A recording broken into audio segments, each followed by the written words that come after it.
The last thing I expected to see at parent-teacher night was the woman who once broke me so badly I stopped saying her name out loud. I was already late when I pushed through the front doors of Willow Creek Elementary, carrying the smell of cut lumber, drywall dust, and the kind of tired that sinks into your bones. My work shirt was streaked with sawdust. My jeans had a smear of paint near one knee. I had left a kitchen remodel half-finished across town because Lily's teacher had sent a reminder that said these meetings matter, and I was doing my best to be the kind of father who never had to be reminded twice.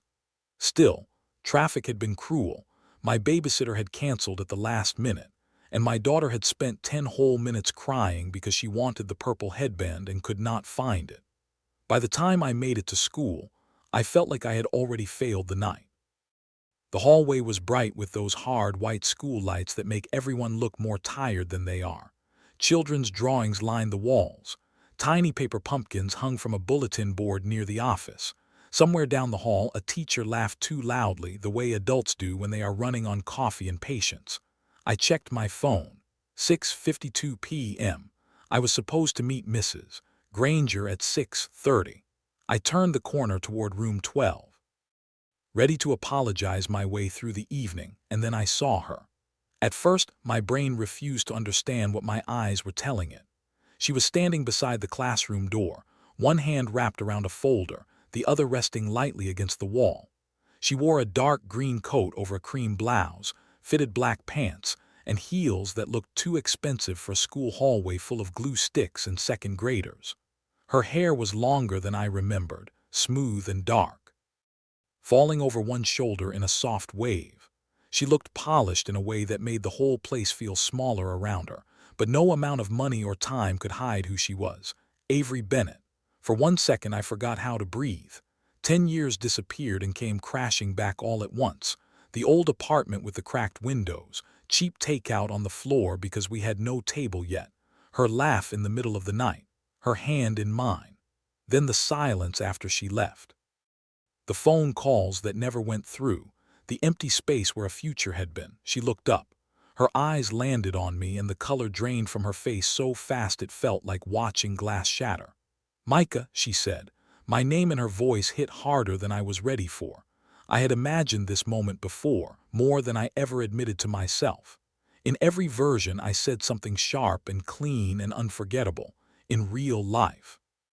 I just stood there like a man who had walked into a memory and gotten trapped inside it.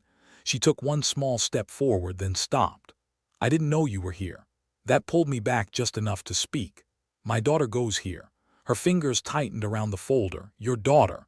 The way she said it made something uneasy move through my chest. I looked past her into the classroom, tiny desks, bright posters, a low shelf stacked with books. No Lily. "Where's Mrs. Granger?" I asked. "In there with another parent. She'll be out in a minute." Avery swallowed. Up close I could see the change in her better. She was still beautiful, maybe more now, but there was something careful in her face, something held tight. "I volunteer with the reading program on Wednesdays." I stared at her. "Here, yes, at my daughter's school." She looked down for a second, then back at me. "I didn't know she was your daughter until last week." Last week. A cold feeling spread through me. "You've met Lily." A pause, too small to be accidental.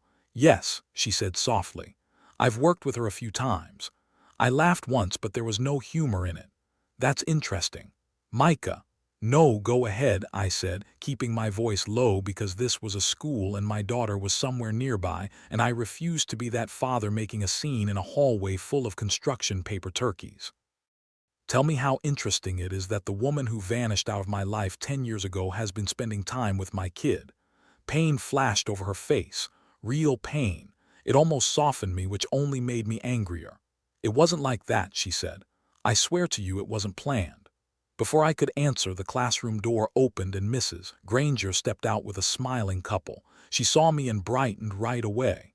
"Mr. Hayes, so glad you made it." Then she turned to Avery. "And Miss Bennett, thank you again for staying late with Lily. She was so excited to show you her writing journal."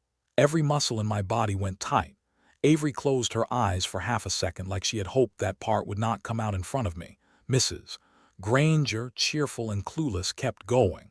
"Lily just adores her. She told me this afternoon that Miss Bennet makes books feel like movies in your head.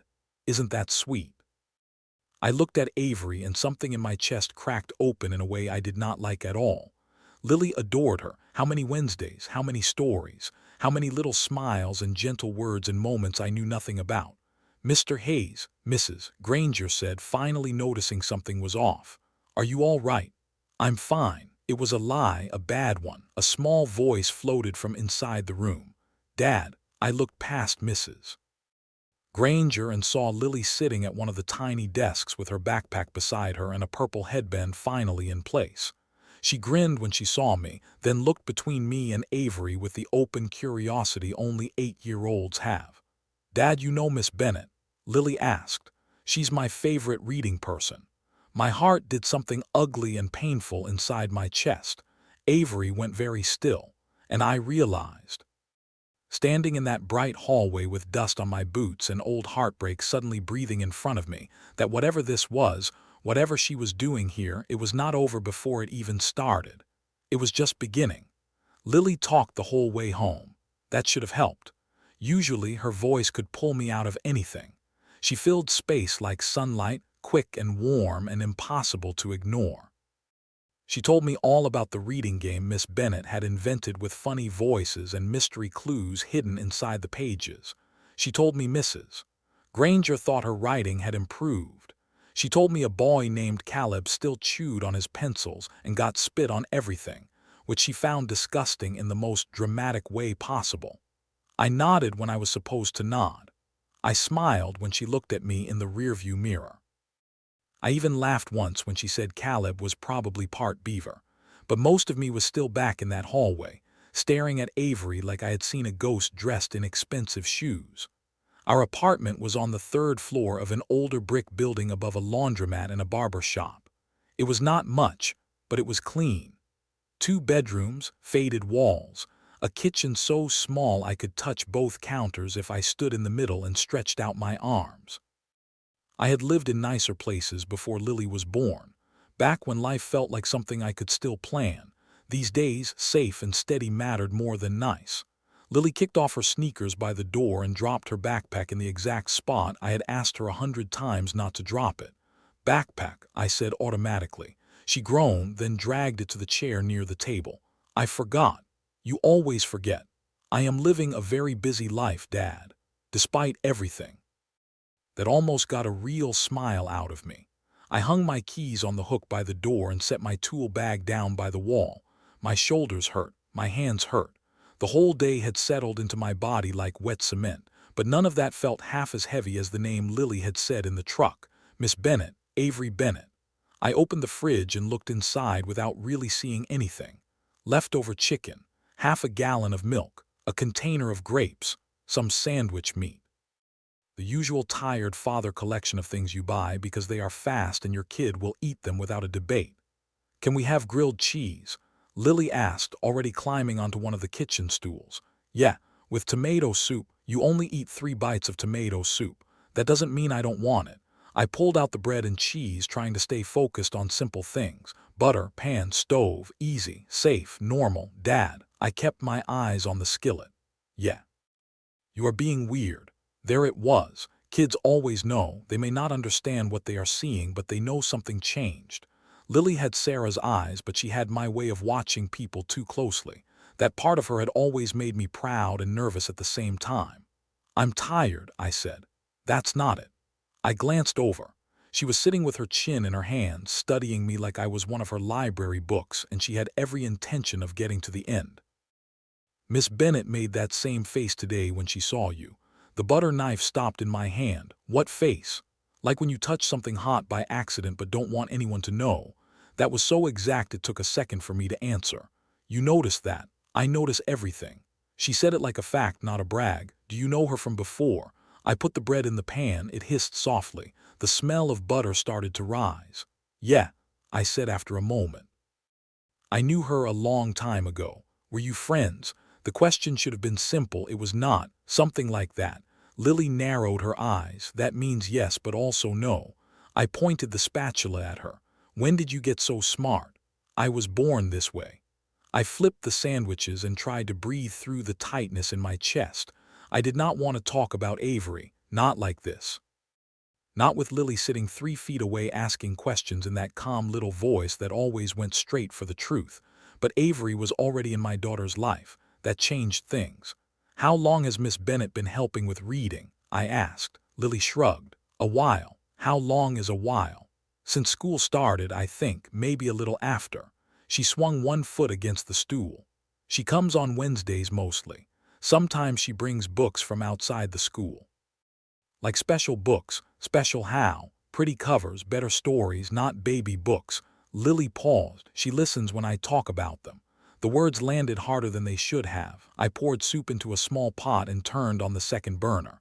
"Does she help just you?" "No, other kids too, but sometimes she stays with me extra because Mrs. Granger says I read fast but skip feelings." I turned and looked at her. "Skip feelings." That is what she said. Lily made a face.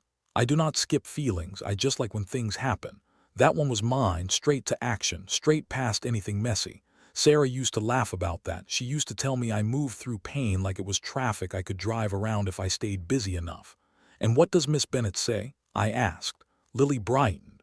"She says stories are not just about what happens. They are about why it matters to the people inside them." I had to look away. That sounded like Avery, too much like Avery. Years ago, before she left, she used to say the same kind of thing when we watched movies together. I would tell her a scene was slow. She would tell me I was missing the whole point. I used to pretend that annoyed me. Truth was, I liked the way she saw the world, like everything had a hidden room inside it. I set the soup bowl in front of Lily and slid the grilled cheese onto a plate. She grabbed a half sandwich and took a huge bite. "Hot," she mumbled around melted cheese. "Then maybe stop attacking it like it insulted you." She ignored that. "Miss Bennet said you looked tired." The room went still. "When?" "One day when you came late to pick up. I said you work a lot," and she got quiet. Lily dipped the sandwich into her soup. "Then she asked if you always make dinner and do homework and everything by yourself." I felt something low and sharp move through my chest. "What did you tell her?" "That you do everything." Lily said it simply because to her it was simple. "I told her you make pancakes on Saturdays even when they are a little burned, and you braid my hair bad but better than before, and you always come to stuff even if you smell like work." I had to swallow before I could speak. "Did she ask about your mom?" Lily nodded once. That question was softer ground and harder too. Sarah had been dead for 4 years, long enough that the rawness had changed shape, but not long enough that I could say her name without feeling the missing part of my life shift inside me. "What did you say?" I asked. "That Mom died when I was little, and that I don't remember everything, just a little." Lily took another bite, then added, "Miss Bennet looked sad when I said it." Of course she did. Avery had always worn other people's pain like it touched her own skin. I leaned against the counter and crossed my arms. "Did she ever tell you she knew me?" "No." Lily frowned now. "Should she have?" "Maybe." She thought about that with serious eyes. "Were you in love with her?" The question hit so hard it almost made me laugh, not because it was funny, because there was no safe way to answer it. "Lily." "What?" "I am asking normal questions." "For who?" "A detective." She shrugged. "Mrs. Granger says asking good questions is how people understand the world." "Mrs. Granger is making my life harder." Lily smiled a little, but then her expression softened. "Did she hurt you?" There it was, the real question under all the others. I turned off the burner even though the soup had already been hot enough for a minute. "Yeah," I said quietly. "She did." Lily looked down at her sandwich. "On purpose." I thought about Avery in that hallway. The shock in her face, the fear, the guilt that had sat in her eyes like something alive. "I don't know," I said, and that was the truth that bothered me most. "Maybe not, but she still did." Lily was quiet for a long moment. Then she said, "She is nice to me." I looked at her. She said it carefully, not as an argument, just as a fact she felt I needed to know. "I know," I said. "Can she still help with reading?" My chest tightened. There it was. The question I had been trying not to ask myself since the second Mrs. Granger said Lily adored her. I could stop it. I was her father. I could walk into that school tomorrow and tell them I did not want Avery anywhere near my daughter. I could cut it off clean and fast and call it protection.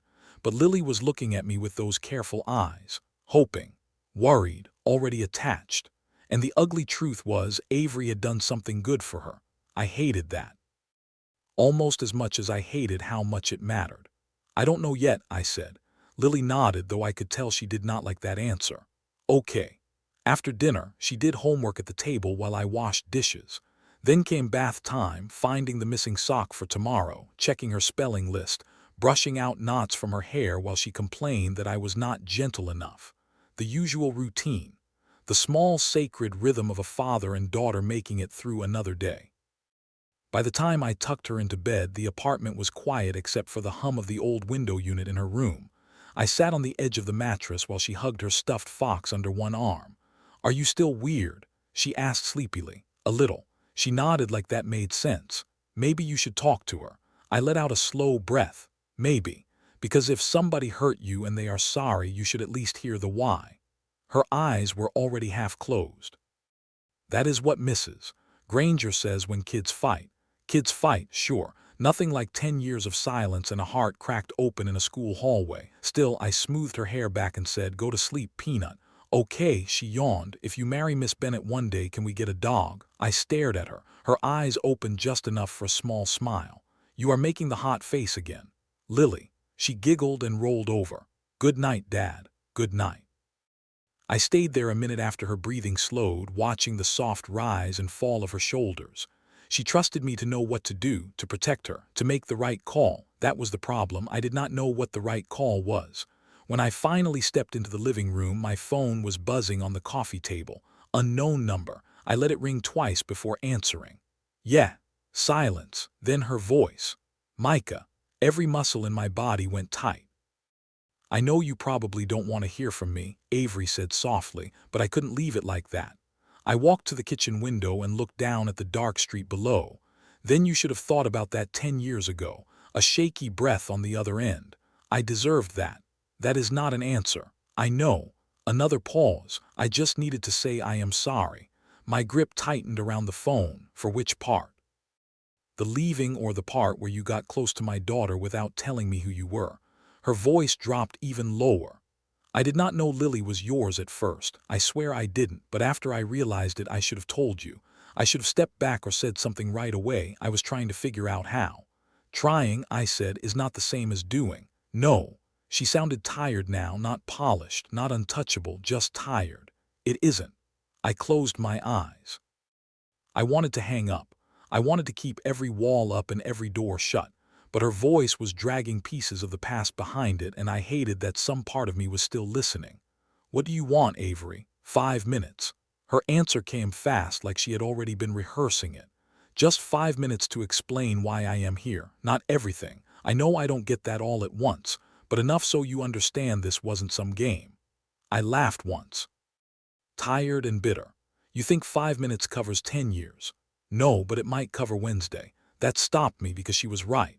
My anger had roots 10 years deep, but the thing that scared me now was current, immediate, my daughter. "When?" I asked. "Tomorrow, after school. There's a coffee shop across from the park near Willow Creek." I stared out into the dark. This was a bad idea. I knew it before I answered. Knew it in my bones, but not going felt worse somehow. Like handing the whole story back to silence and pretending that would protect me. "One coffee," I said, "and if I don't like your answers, you stay away from Lily." A pause, then very softly, "Okay." I ended the call before she could say anything else. The apartment felt too still after that. I stood there with my phone in one hand and my old life breathing down the back of my neck. Tomorrow. I was going to sit across from the woman who had wrecked me and ask her why she was back. And for the first time since seeing her in that hallway, I admitted something to myself I did not want to be true. Part of me was not just angry. Part of me was afraid of what would happen if I believed her. I got to the coffee shop 10 minutes early and still felt late. That was the kind of effect Avery had always had on me.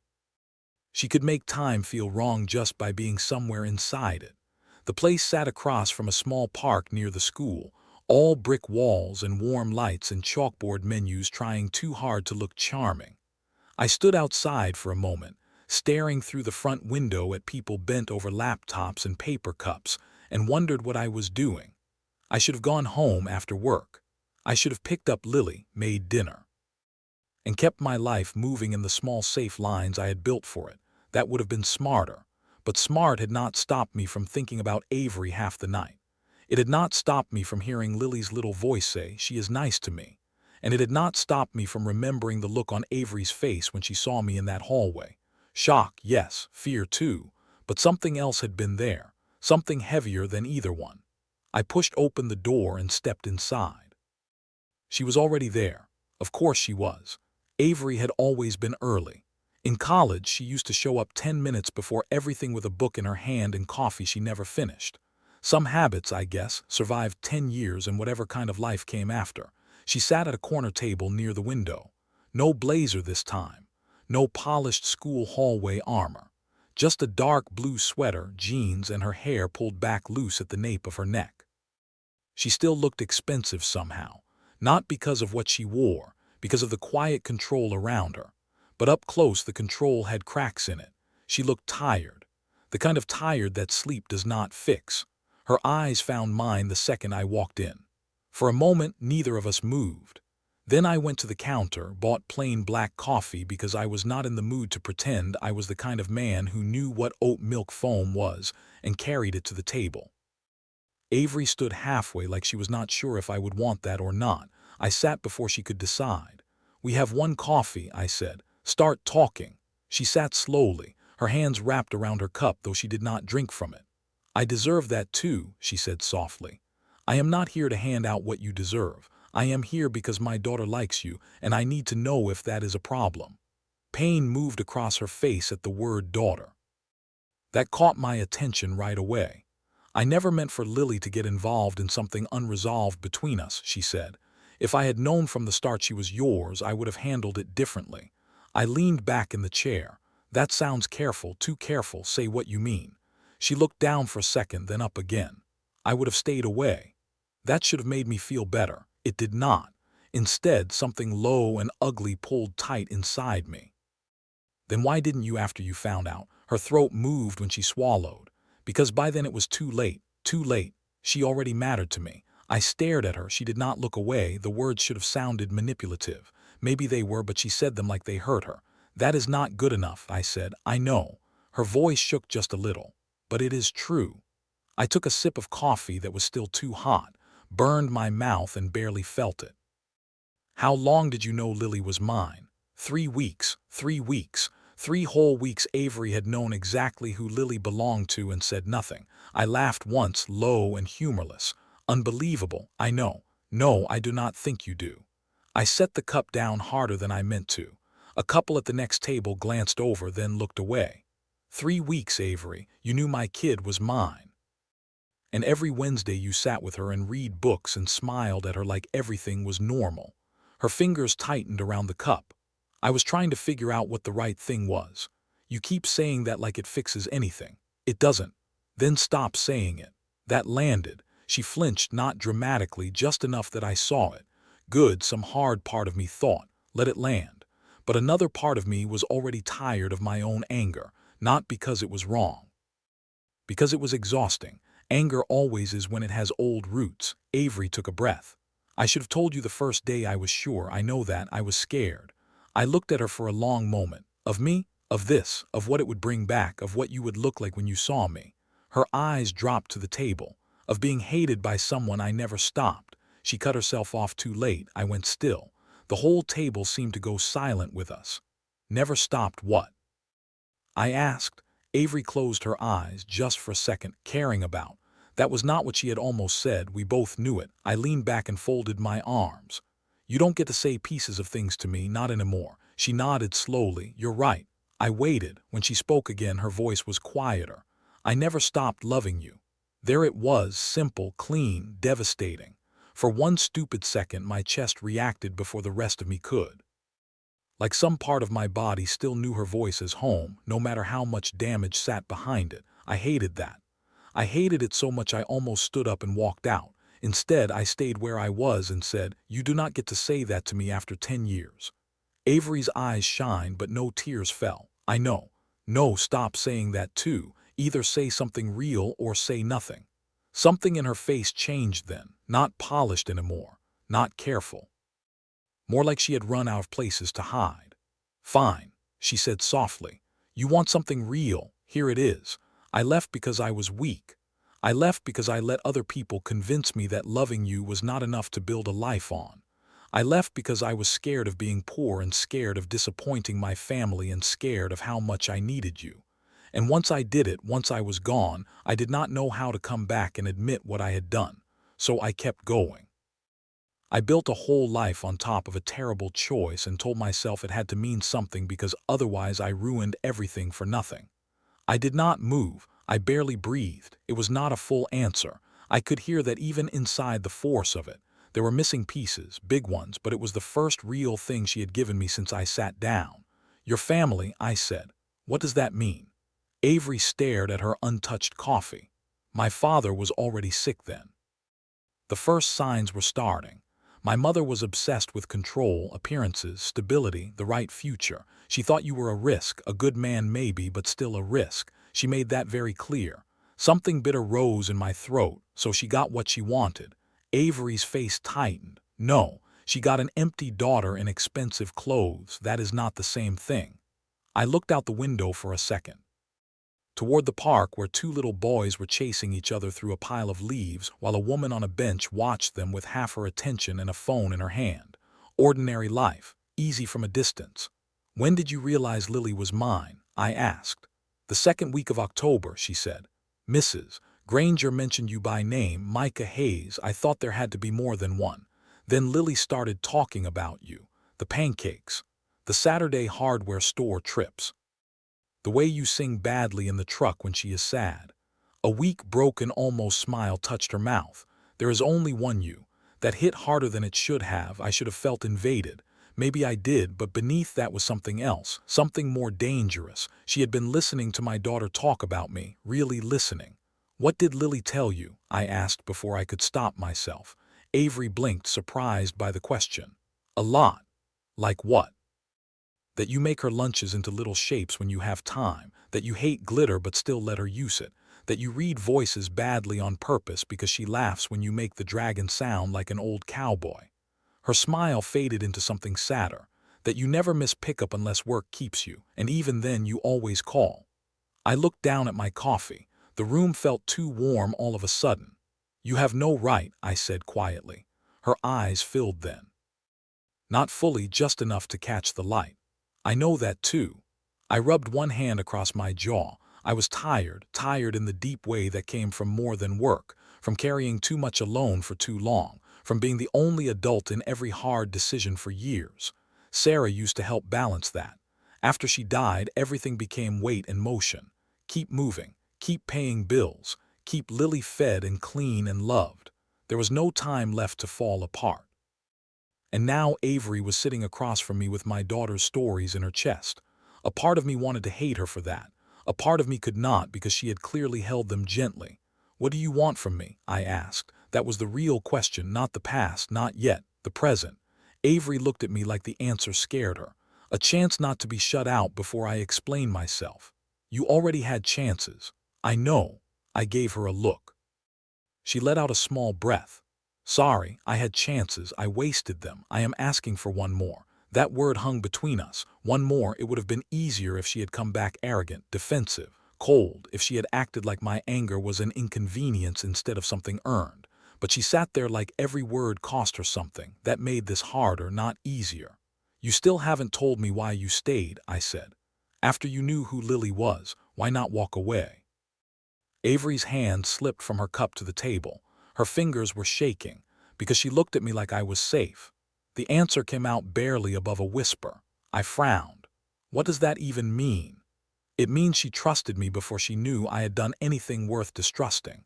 It means she would smile when she saw me and hold up a book like it was the best thing in the world that I was there to read it with her. It means for 1 hour a week. I was part of something good and simple and kind." Her voice broke on the last word, but she kept going. "And Micah, I have spent 10 years living in rooms full of people who want things from me. Money, connections, access, approval. Lily never wanted anything except the next chapter. She just wanted someone to sit beside her and stay. I did not know what to do with that, so I did what I always do when I do not know where to put a feeling. I went practical. What do you do exactly? I asked. She looked startled by the change. I run Bennett Urban. I knew the name, anyone in the city did. Big development company, money, buildings, interviews in local magazines by the grocery store checkout line. I looked at her more carefully. You're that Bennett? She nodded once. I let out a breath through my nose. Of course you are. What is that supposed to mean? It means this all makes more sense now. I spread a hand toward her sweater, her watch, the whole expensive calm of her. You disappeared and came back looking like a woman who has assistants. Avery gave a soft, humorless laugh. I have assistants. Exactly. That is supposed to make me what? Untouchable. It makes you someone who lives in a world far away from mine. For the first time, something like frustration flashed in her face. You think money fixed me? No, I think it insulated you. That landed hard enough that she went quiet. Good, because I meant it. After a moment she said, money made me look less broken. That is not the same thing. I stared at her. The old me, the younger, dumber man who had once believed love could outshout everything else, would have reached for her hand just then, would have softened, would have tried to fix what he heard cracking in her voice. I was not that man anymore, but I was also not stone, so I said nothing. Avery looked out the window, then back at me. I know how this looks. I know you think I came back and wandered into your life because I was lonely or guilty or curious. Maybe there is some truth in all of that. But with Lily, I swear to you, it was never a game. I cared about her long before I knew she was yours, and after I knew, I cared about her too much to vanish without understanding what that would do. I leaned forward. Then understand this. If you hurt my daughter, even by accident, I will shut that door so hard you will never get near us again. Her face changed at once. No hesitation, no defense. You should. That answer did something to me because it was right, because she knew it was right. Because for the first time since I sat down, she sounded less like someone begging for access and more like someone who understood what it meant to protect a child. We sat there in silence for a few seconds. The coffee shop noise moved around us. Cups clinking, milk steaming, a laugh from behind the counter. Life continuing like ours was not sitting open on the table. Then Avery said, I know I do not get to ask for much, but let me tell you the rest. Not here, not all at once. Just enough in pieces if that is all you can stand. I held her gaze. There it was again, the sense of missing pieces. Of something bigger under everything she had said so far. I did not like that, but I could feel it. There is more. I said, yes, something you still are not telling me. Avery nodded, slow, careful, honest. Yes. Anger moved through me again, but this time it was mixed with something colder. What? She looked down, then up. When she spoke, her voice was so quiet I had to lean in to hear it. The night I left, I was not just scared of my family. A pause, my whole body went still. What does that mean? Her fingers tightened against the table. It means if I tell you the rest right now in a coffee shop, you are going to look at me differently. And I know I deserve that, I do.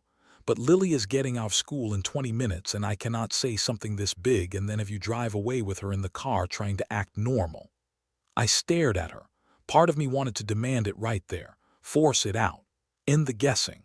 But another part knew she was right. Whatever this was, it was not small.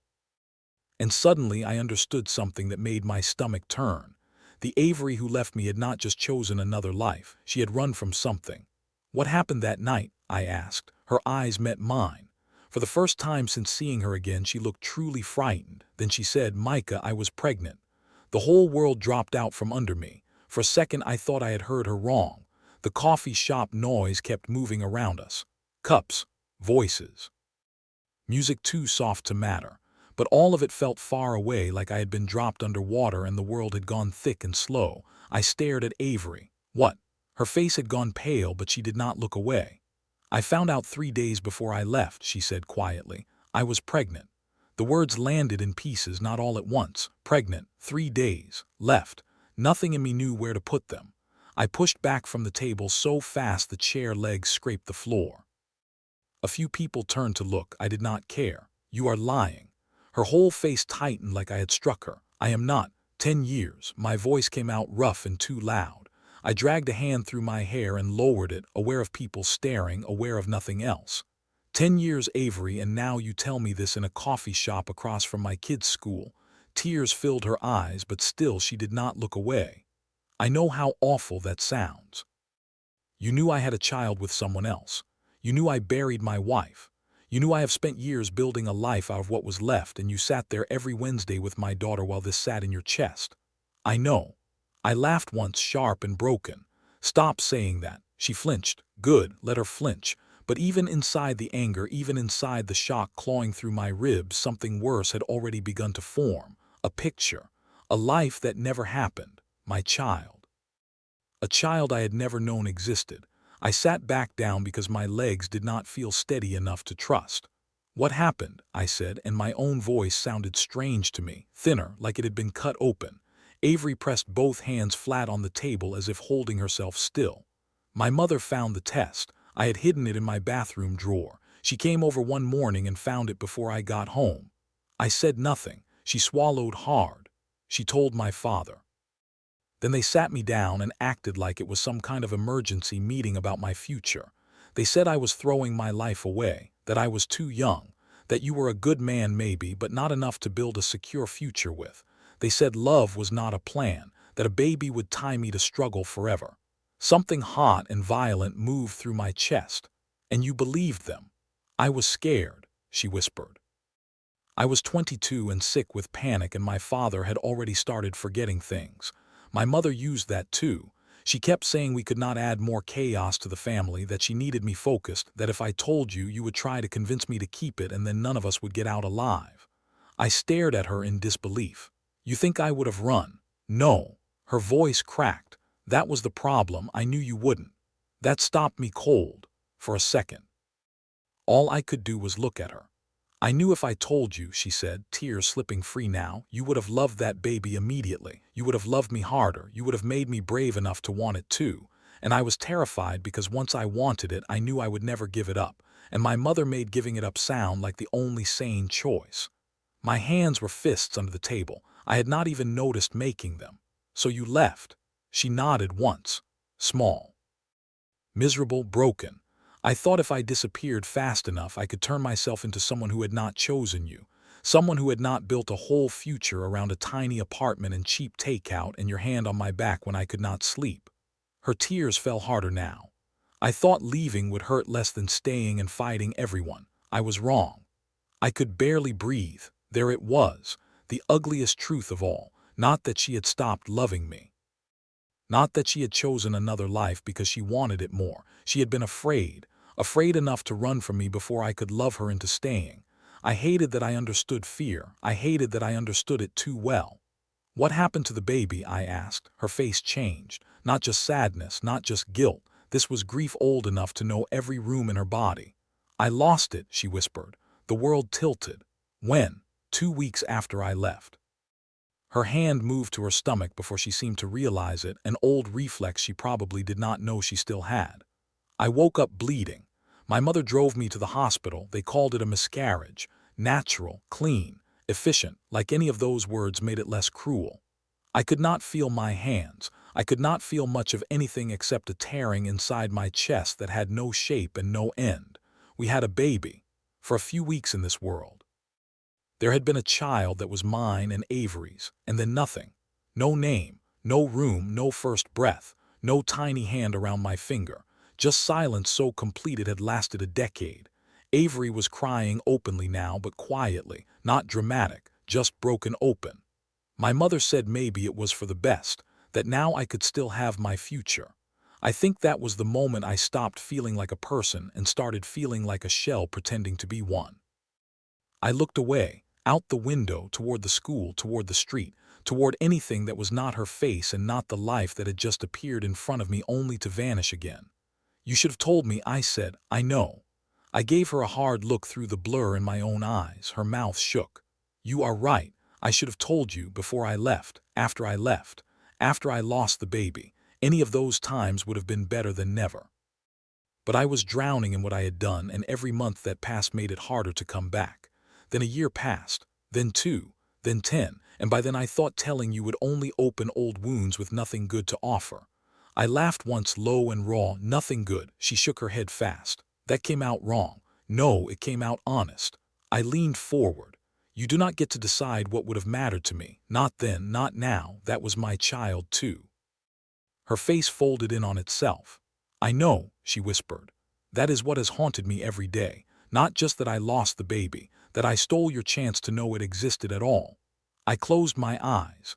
Sarah flashed through my mind then. Sarah laughing in the kitchen while holding a newborn Lily against her shoulder. Sarah asleep in the hospital bed, hair a mess, looking wrecked and beautiful and alive. Sarah kissing Lily's tiny forehead like that baby was a miracle. Sarah gone in one stupid bright crash at an intersection she had driven through 100 times. I had known what it was to lose a wife. Now Avery had just handed me a child I had lost before I even knew to pray for it. Micah. I opened my eyes. She looked wrecked. There was no other word for it, no polish left, no distance, just a woman sitting in her own ruins. "I am not telling you this to ask for pity," she said, "and not to excuse what I did.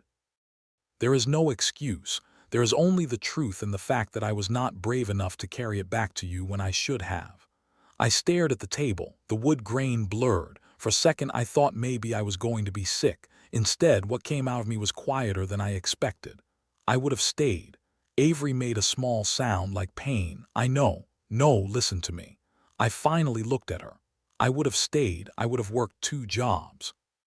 I would have quit school if I had to. I would have built a crib out of scrap wood and learned every stupid thing there was to learn. I would have been scared out of my mind, but I would have stayed. Tears spilled fresh down her cheeks. "I know. And when you lost the baby," I said, my voice starting to shake now despite everything I was doing to hold it steady, "I would have buried that with you. You would not have carried that alone." That broke her. She covered her mouth with one hand and bent forward, shoulders shaking once hard.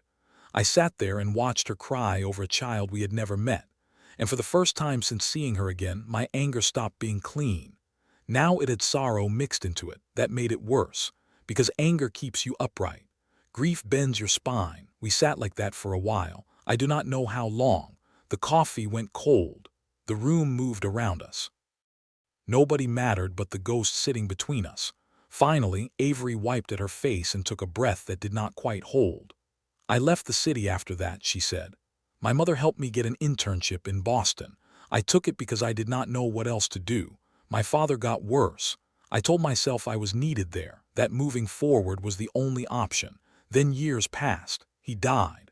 My mother and I barely speak now except on holidays. I built the company. I got good at being impressive and impossible to know. I said nothing. And then I came back here last year because Bennett Urban bought a local development group. I moved back to handle the transition. I started volunteering at Willow Creek because I could not stand what my life had become. I had everything I was supposed to want and none of it felt real." She looked at me with red eyes. "Then I met Lily." The sound of Lily's name in this conversation felt almost unbearable. Avery went on carefully. "She reminded me of what tenderness still looks like, what honesty sounds like. She would ask impossible questions and then grin when I could not answer them fast enough. She would hold a book to her chest like it mattered. She made me feel something good before I even knew why it felt familiar." I rubbed one hand over my mouth. Lily, my bright, brave little girl with her spilled glitter and serious eyes and questions sharp enough to cut through lies. She had been sitting with the woman who once carried my child. "Life is cruel in ways no one prepares you for. You cannot tell her," I said suddenly. Avery nodded at once. "I would never, not now, not ever unless I say so." "Okay, and you stay away from her until I decide what happens next." That one hit harder. I saw it hit, but she nodded anyway. "Okay," she said again, and this time the word sounded like it hurt. The school bell rang across the street then, loud enough to reach through the glass. I turned toward the window automatically. Kids would be coming out soon. Lily would be looking for me, my daughter. My real living daughter, who still needed pickup and snacks and help with spelling words and someone to remind her not to leave wet towels on the floor. Life was not going to stop because the past had just exploded. I stood. Avery looked up at me but did not move. "What now?" she asked, and there was nothing polished in the question, just fear. I put money on the table for the coffee I had barely touched. "Now I pick up my daughter." Her mouth trembled. "Micah." I looked at her. She stood slowly too. "I am sorry will never be enough, I know that, but I am sorry for all of it, for leaving, for the baby, for Lily." For every year I let you live without the truth because I was too ashamed to bring it to you. I held her gaze. There was a time in my life when one tear from her would have undone me. A time when I would have crossed a room just to touch her face and tell her we would find a way through anything. That man was gone, but not gone enough. Because even standing there with my heart split in two, I could still see the girl she had been under the woman she became. That was the worst part. I do not forgive you, I said. She nodded like she expected nothing else. But I believe you loved that baby. Avery shut her eyes for 1 second, and when she opened them again, her whole face was wrecked with grief. I did. I believe you loved me too. Her breath caught.